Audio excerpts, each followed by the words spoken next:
what your country can do for you. Ask what you can do for your country. Inspiring words from President John F. Kennedy at his inauguration. But did they fall on deaf ears? The budget battle in Wisconsin is just the latest fight over entitlements and what the government should do for all of us.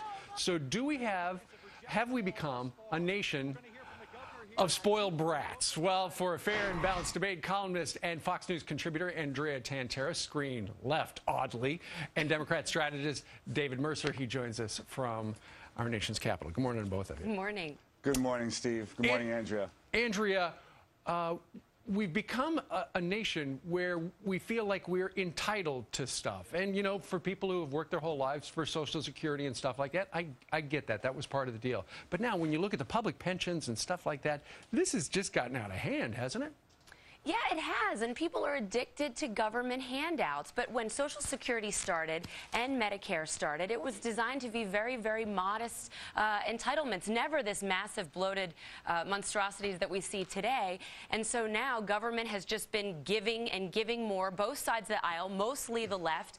But in a democracy, it's very tempting to use taxpayer money to essentially bribe voters. And that's what happened. And I think now you look at the balance sheets, there's no more money left. So Republicans and Democrats are forced to cut back. You just can't give any more crack out to the people, even though they're saying, give me it.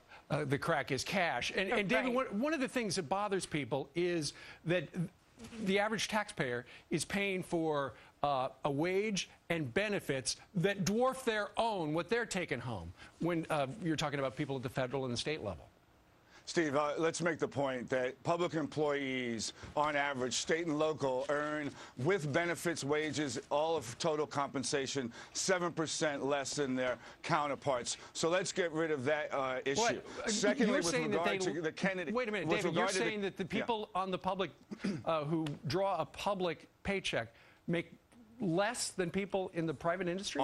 On average, it's about 7% less, yes. I've seen a whole bunch of statistics lately, and that simply is not true. Must be from the Mercer If you go to the Institute. Economic Policy Institute, you'll find that on their website. But going back to the opening of the program with Kennedy's quote, what can you do for your country? You see that happening in Wisconsin. And the governor is the one whose ears aren't open, in that the public employees and public servants have conceded to a lot of wage reduction or on their health care pension funds in their contributions. So they are listening. They know we're in a budget deficit, and many states are facing that. And people are willing to have shared sacrifice.